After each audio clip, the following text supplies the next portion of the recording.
Welcome है आपका creation nursing classes में। आज के सेशन में हम डिस्कस करने जा रहे हैं डिसइंफेक्टेंट और एंटीसेप्टिक के बारे में। तो देखते हैं क्या होता है ये। तो सबसे पहले बात करेंगे डिसइंफेक्टेंट के बारे में। डिसइंफेक्टेंट, तो डिसइंफेक्टेंट क्या होते हैं? ऐसे सब्सटेंस होते हैं, ऐसे केमिकल सब्सटेंस होते हैं जो अप्लाइड किए जाते हैं on the surface of non living और inanimate objects. Non living objects के ऊपर जो अप्लाई किए जाते हैं ऐसे सब्सटेंस होते हैं डिसइंफेक्टेंट। किस लिए? To kill the micro organism. कोई भी माइक्रो ऑर्गेनिज्म है, चाहे वो बैक्टीरिया है, वायरस है, फंगी है, एनीथिंग, किसी भी माइक्रो ऑर्गेनिज्म को किल करने के लिए, उनके स्पोर्स को खत्म करने के लिए जो नॉन लिविंग थिंग्स के ऊपर अप्लाई किए जाते हैं उन्हें बोला जाता है डिसइंफेक्टेंट। इनएनिमेट या नॉन लिविंग ऑब्जेक्ट्स जैसे कुछ भी हो सकता है, कोई भी वुडन की चीज हो गई, चेयर हो गया, बेंच हो गए, ठीक है, टेबल हो गए, तो ये सारी चीजें क्या है? नॉन लिविंग है। तो इनके ऊपर जब अप्लाई किया जाता है उन्हें माइक्रो ऑर्गेनिज्म को किल करने के लिए, वो कहलाते हैं डिसइंफेक्टेंट। उसके बाद सेकंड आता है एंटीसेप्टिक। तो ये भी केमिकल एजेंट होते हैं, ये भी माइक्रो ऑर्गेनिज्म को खत्म करने का काम करते हैं, लेकिन ये अप्लाई कहाँ होते हैं? ये अप्लाई होते हैं लिविंग बॉडीज के ऊपर या एनिमेट या लिविंग बॉडीज के ऊपर। तो डिसइंफेक्टेंट ऐसे केमिकल, डिसइंफेक्टेंट और एंटीसेप्टिक दोनों ही ऐसे केमिकल एजेंट हैं जो किसी भी माइक्रो ऑर्गेनिज्म को खत्म करेंगे।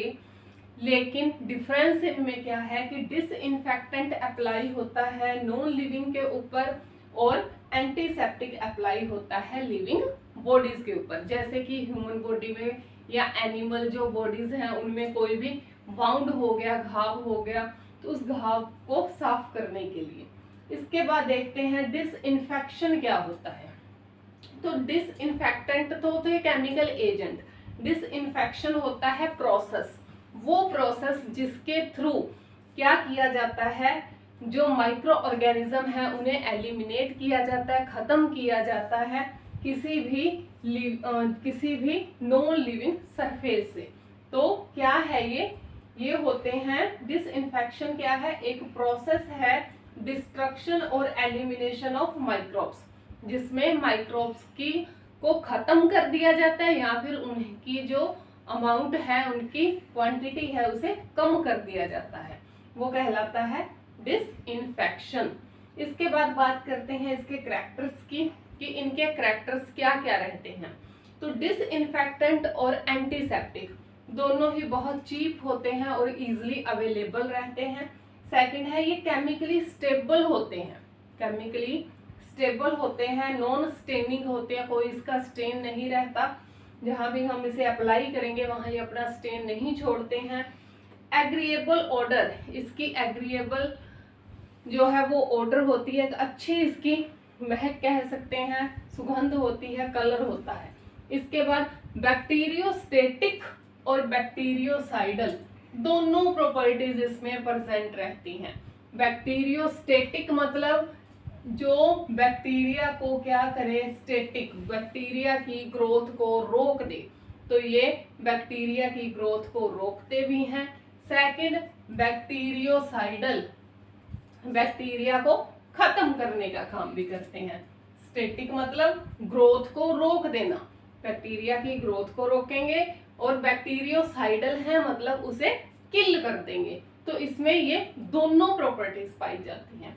उसके बाद है it should be active against all micro organism. जितने भी माइक्रो ऑर्गेनिज्म है, चाहे वो बैक्टीरिया है, वायरस है, प्रोटोजोआ है, फंगस है, सभी माइक्रो ऑर्गेनिज्म के अगेंस्ट ये एक्टिव रहते हैं।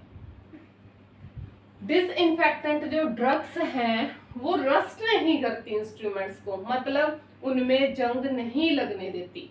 डिसइंफेक्टेंट हैं, नॉन लिविंग के ऊपर वर्क कर रहे हैं, कोई भी चीज, चेयर वगैरह, हॉस्पिटल में देखें तो इंस्ट्रूमेंट्स हैं, जो सर्जिकल इंस्ट्रूमेंट है, कुछ भी है, तो उन्हें क्या किया जाएगा? डिसइंफेक्टेंट किया जाएगा, तो उन इंस्ट्रूमेंट्स में वो रस्ट नहीं लगने देते, जंग नहीं लगने देते हैं, इजिली वॉशेबल होते हैं, should be able to spread enter skin folds, यानी कि एबल होते हैं किसके, स्प्रेड एंड एंटर, इजिली आसानी से ये स्प्रेड हो जाते हैं सरफेस पे और स्किन के फोल्ड्स के अंदर तक क्या है ये जा सकते हैं।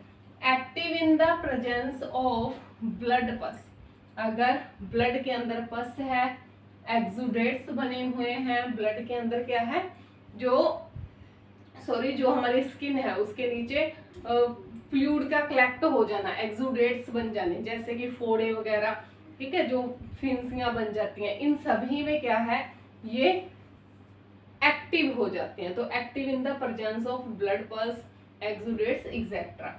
तो ये थे डिसइंफेक्टेंट और एंटीसेप्टिक की क्वालिटीज। अब इनमें से कुछ क्वालिटीज एंटीसेप्टिक की और भी होती हैं, क्योंकि एंटीसेप्टिक कहाँ वर्क करता है, लिविंग के ऊपर, जो लिविंग बॉडीज है वहां वर्क करता है।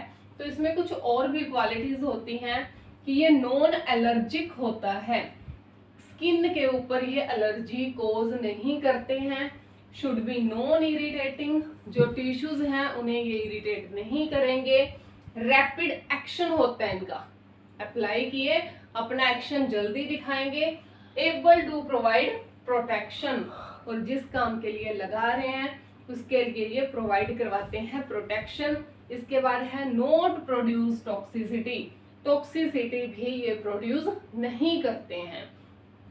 तो ये था हमारा आज का कंटेंट, डिसइंफेक्शन एंड एंटीसेप्टिक। तो दोनों ही क्या हैं, दोनों ही केमिकल एजेंट हैं जो यूज किए जाते हैं माइक्रो ऑर्गेनिज्म को किल करने के लिए, लेकिन डिसइंफेक्टेंट वर्क करेंगे नॉन लिविंग पे और जो एंटीसेप्टिक है वो वर्क करेंगे लिविंग जो बॉडीज हैं उनके ऊपर। उम्मीद है आपको आज का ये कंटेंट अच्छा लगा होगा। लाइक करें, शेयर करें, सब्सक्राइब करें। Thank you so much।